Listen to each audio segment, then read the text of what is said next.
from the Hussman School of Journalism and Media at the University of North Carolina at Chapel Hill, covering the full range of Tar Heel athletics. This is Sports Extra.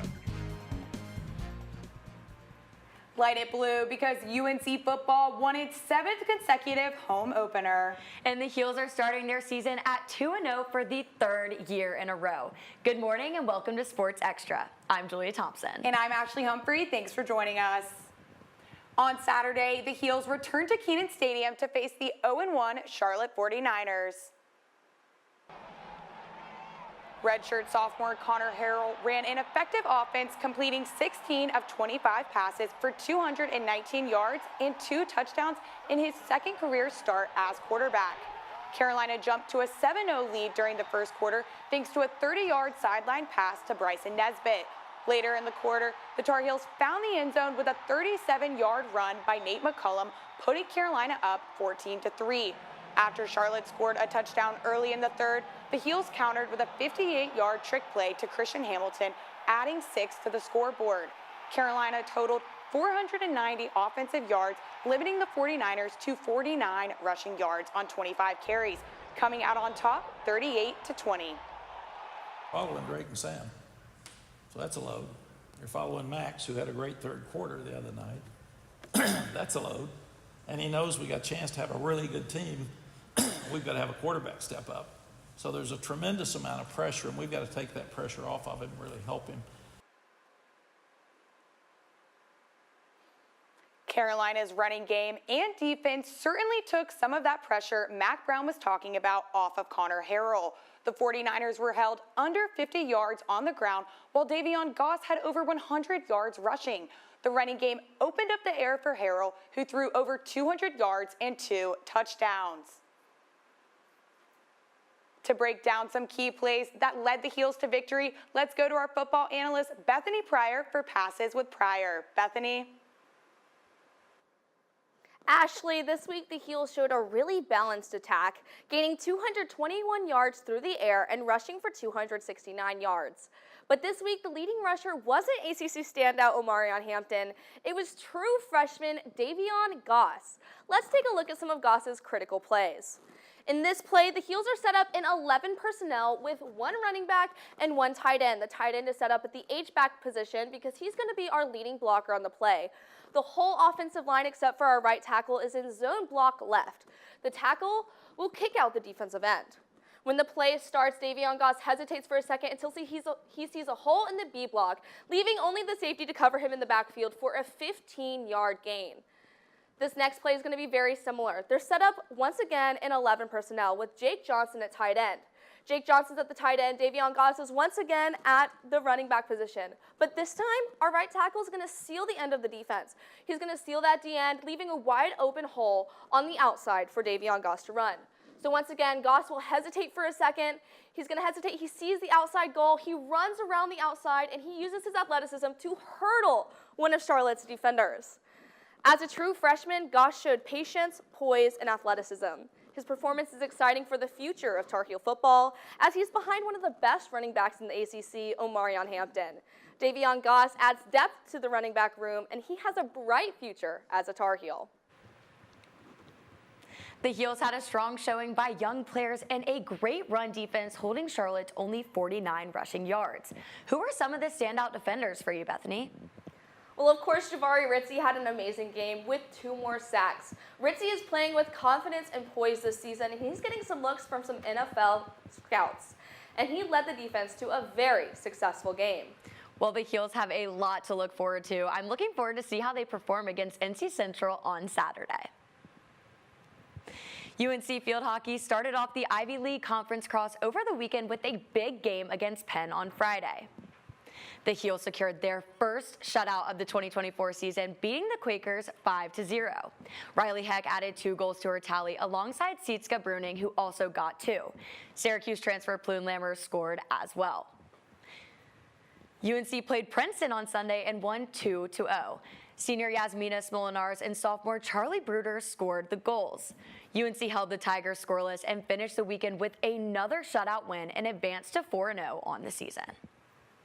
After suffering their first loss of the season last week to Duke, The women's soccer team returned to Dorrance Field on Sunday to take on Columbia. The Heels knocked on the door with a few dangerous chances, but couldn't capitalize on their efforts. Halfway through the first half, Kate Fossey broke the deadlock with a powerful, well-placed strike from outside the box. Gaining momentum, UNC fought for a second goal, and 15 minutes into the second half, the ball came to Bella Simber. Her sneaky footwork got her away from two defenders, where she cut into her right foot and delivered a clean finish that beat the keeper. Heels win 2-0. Faced off against St. John's on Friday night. The first half started rocky as UNC could not connect on passes. Finally, Carolina senior Luke Hilly took to the sky and found the goal with a cross from freshman Tate Johnson. St. John's fought back with an easy shot, finding the back of the net and tying the game. A goal by the Red Storm to start the second half pushed the score 2-1. Fiery goal attempts and pressure from the UNC offense paid off for the Heels as nail-biter goal from junior Lucas Ross tied the game at 2-2. Yeah, I would say it doesn't only come from the back line. I think it comes from the rest of the team as well. It starts with strikers maybe not getting enough pressure on the ball, midfielders not traveling well enough. For more on Friday's draw, let's go to stoppage time with Spencer Haskell. Spencer, what stood out to you on Friday? Julia, the Heels cashed in twice, but I'll tell you what did not stand out to me, and that was the defense. Going into Friday night, Carolina had only given up a single goal all year, but on Friday, they gave up 2. The Heels had 2 uncharacteristic lapses on defense that left them fighting for a draw. Now, the first goal Carolina gave up resulted simply from a bad case of ball watching.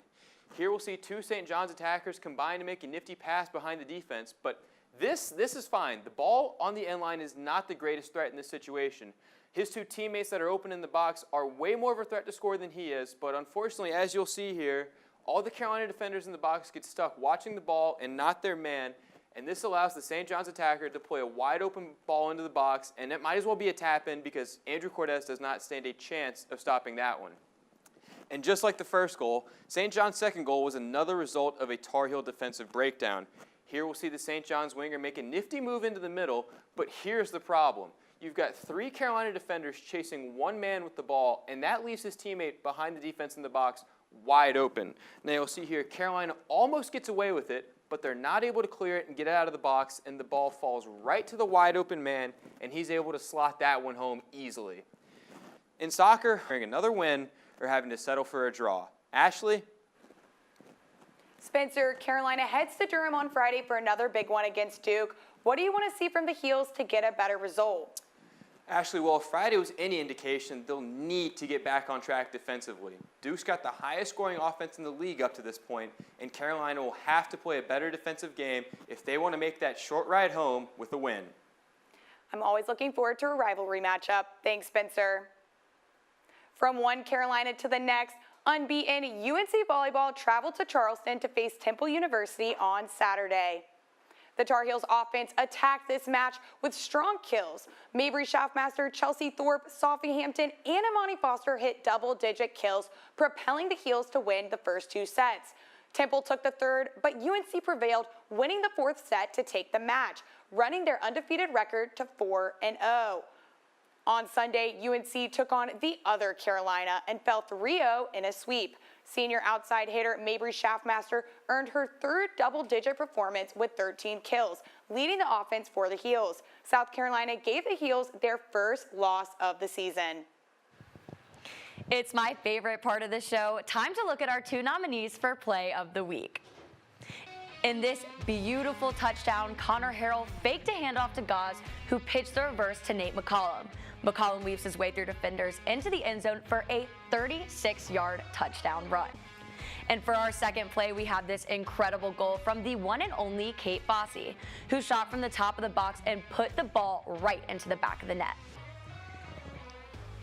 Check out our Instagram story to vote for your favorite Play of the Week. We'll announce the winners on the show on Friday. After watching fencing in the Olympics, reporter Shannon Horan wanted to learn more about the sport, so she caught up with one of Carolina's team managers.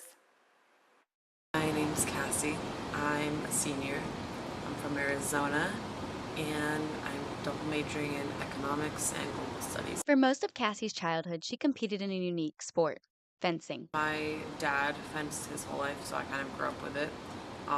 So I've been doing it since I was 5. I did epee my whole life while I was fencing, but I also fenced foil for like the first half. I have a difference of target area mostly and weapon. So epee, the like from head to toe is target area. Cassie's childhood in fencing has led her to UNC, where she is now the UNC fencing manager. I've been the manager now for a year, but I took a semester abroad, so more like I was a manager for a semester, and now I'm back for my second semester. Cassie's job includes a variety of tasks, ranging from talking to alumni, managing travel logistics, taking inventory, and making sure gear is all distributed. Sometimes she even gets to fence again. It's good to kind of be back in that world, like, as a little taste. Having Cassie as our manager is very helpful because we do have a lot around here that needs to get done, like whitewashing and cleaning sometimes and just operational stuff, so the extra help is always appreciated. UNC Fencing is looking to defend its 2024 ACC Championship title, and you can catch Cassie on the sidelines of all their matches. I'm Shannon Horan, reporting. Julia, I've never fenced before, but I've heard that you might have some experience. I mean, not to brag, but when I was 8, I did fence at summer camp, but we used pool noodles. Well, you'll have to show me some of your skills. Okay, think fast. Well, that does it for this edition of Sports Extra. We'll be back on Friday with a preview of another exciting weekend of Carolina athletics.